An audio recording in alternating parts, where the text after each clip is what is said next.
Et retour en direct sur le plateau de TV Finance. La Bourse de Paris démarre sa séance et on va s'intéresser donc au CAC ce matin. Notre rubrique Chrono CAC avec Jean-Louis Cussac. Bonjour Jean-Louis. Bonjour. Vous êtes dirigeant et fondateur de Perceval Finance Conseil. On va faire un focus avec vous sur l'indice parisien Oui. qui a donc terminé la semaine écoulée sur une mauvaise note, toujours liée au doute sur la rentabilité du secteur de l'intelligence artificielle.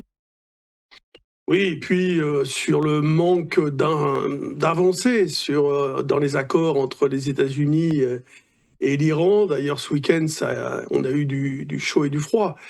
Ce matin, bon, c'était un peu mieux. Les anticipations à 8 heures, vous voyez, ici, elles étaient plutôt vers 8400. Le marché vient d'ouvrir, il se baisse un petit peu. Alors, il y a quelques arbitrages, bien sûr. Sur le PX1, bon, ben, il est toujours dans la même zone que ça, c'est le cash. Ça, c'est le futur, ça, c'est le cash. Donc il est toujours dans la même zone depuis maintenant un bon moment. On a le dividende aujourd'hui de Total Energy qui fait baisser, si vous voulez, mécaniquement, mathématiquement, le CAC 40 de environ 7,8 points. Donc quand vous allez regarder la baisse, moins 0,13, écoutez, on peut dire que c'est quasiment, évidemment, le dividende de Total Energy. Donc on est inchangé. Demain, d'ailleurs, il y aura encore un petit dividende avec Publicis. C'est ça, il y aura Publicis demain, 4 points d'impact. Voilà, donc les relations entre l'Iran et les États-Unis restent vraiment difficiles. C'est un peu une sinusoïde. L'Iran montre beaucoup de détermination dans sa. Vraiment, c'est une situation assez incroyable. Et les États-Unis font preuve d'une grande compréhension, on pourrait dire tout de même s'il y a des réponses de chaque côté sur le plan militaire. Donc, avec tout ça, les investisseurs gardent comme idée principale l'idée d'acheter, de trouver les bonnes affaires, de se dire qu'après tout, ça va se terminer à un moment donné. Et ils gardent un côté biais acheteur. Donc, vous voyez, ces marchés sont dans des attentes positives, on peut dire ça comme ça. Alors, c'est sûr que il y a quand même un petit peu de volatilité implicite, ce qui fait qu'il n'y a pas de complaisance. Les marchés, au niveau de la construction, restent solides. Les premières alertes sur le CAC, on pourrait considérer, oui, ce point ici, 8100. Sur le long terme, je parle, vraiment, ça serait un niveau d'alerte, de warning. On se dirait, bon, allez, on arrête d'acheter systématiquement. Et ce matin encore, j'ai fait, dans ma stratégie, j'ai proposé des achats sur repli. Bon, on garde toujours une position de fond en fonction des événements. Là, en ce moment, elle est plutôt légère puisqu'on n'a pas de visibilité, on ne sait pas où on va. Donc, et on peut s'attendre à tout moment à des news bonnes ou mauvaises, vous allez me dire. Mais en tout cas, on a une épée de Damoclès au-dessus de la tête. Donc là, c'est une zone d'achat jusqu'à 820.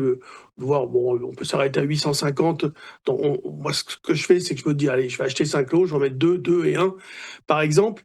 Et puis on arrose un peu pour optimiser sa prise de position dans la zone. Et puis on continue de tenter des écarts de, si vous voulez, 0,7%, c'est l'écart type vraiment caractéristique que j'essaye de faire dans la journée. On les fait souvent parce que, même toujours, et tout ce qu'on achète plus ou moins bien, parfois mal, et bien comme le marché à chaque fois rebondit, on arrive à faire des écarts. Alors bon, c'est pas un plan stratégique, c'est pas les grandes manœuvres, c'est vraiment, on est derrière l'écran, on observe, on cherche des valeurs, on se dit tiens, qu'est-ce qui se passe sur telle ou telle valeur, en se disant tiens, Soitec, elle remonte, est-ce qu'elle va s'arrêter de baisser, etc. Et puis, à côté de ça, on essaye d'attraper des opportunités sur le marché. Globalement, vous savez, c'est toujours la même chose. Il faut faire preuve de patience. On est hésitant, c'est normal parce qu'on n'a pas de visibilité.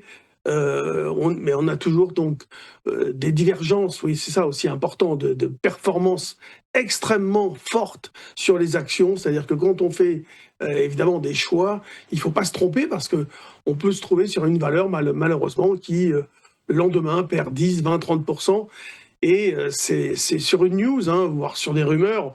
On a vu de CRSI, mais il y en a d'autres, sans aller jusque-là, qui peuvent perdre comme ça 10%. On l'a vu sur Soitec, on l'a vu sur plein de valeurs. ou alors à la hausse comme Excel avec des rumeurs d'opérations d'intérêt de Safran. Donc voilà, il y en a pour tous les goûts. Et il faut pas courir après. Il faut vraiment se dire, voilà, c'est pas facile d'attraper les mouvements, c'est pas facile d'anticiper ce marché. On est tous dans la même configuration, c'est-à-dire un manque de visibilité, des menaces, mais globalement, des sociétés qui délivrent plutôt de bonnes choses. Alors, est-ce que ça va se poursuivre? C'est compliqué là également à prévoir. Le pétrole, il était un peu en hausse cette nuit, il a rebaissé avec les dernières nouvelles. Donc, si on, une des interrogations importantes, c'est est-ce qu'on aura une pénurie quand même de pétrole en fin d'année, même à partir du mois de septembre-octobre? C'est possible parce que les bateaux circulent toujours pas, et puis, en tout cas pas normalement. Et puis les infrastructures, il ne faut pas oublier, elles ont été quand même détruites, en grande partie dans la zone de production de l'Arabie, enfin dans le Golfe. Et donc là également, c'est un manque de visibilité pour la suite des événements. Bon, techniquement, vous voyez, techniquement, sur un graphique comme ça à long terme, vous voyez qu'on est porté par un mouvement de fond, on reste haussier, on surveille 8100 pour neutraliser, peut-être 7008 pour un retournement de tendance. Ces niveaux vont évoluer. Je vais les remonter évidemment à certains moments, mais pour l'instant, on peut dire que le canevas, c'est ça. Et actuellement, on cherche donc toujours plutôt des achats prioritairement sur cet indice. Et pourquoi pas, quand on hésite, on a envie, mais on ne sait pas trop, ben, on passe par des options, par des calls, par exemple, des turbo calls, si vous voulez également, il n'y a pas de souci. Et comme ça, au moins, le risque est très limité à ce que l'on a acheté. Et c'est quand même assez agréable sur le plan psychologique. Donc voilà, en résumé, c'est toujours acheteur techniquement. En tout cas, c'est l'idée d'acheter n'est pas infirmée, et on tente dans la journée, enfin on guette dans la journée des opportunités. Il y en a quand même beaucoup sur les actions, on peut dire ça comme ça, parce que cette divergence de performance entraîne le fait que des valeurs soient extrêmement basses. Alors vous allez me dire, il y a des raisons. Oui, mais pas toujours des raisons avérées. Donc on guette, si vous voulez, les mouvements d'arrêt et de reprise sur le marché pour acheter ces valeurs. Voilà. Merci beaucoup, Jean-Louis Cussac, pour votre analyse. Belle journée à vous. Merci. À suivre le Flash Forex avec Philippe Lermy. À tout de suite.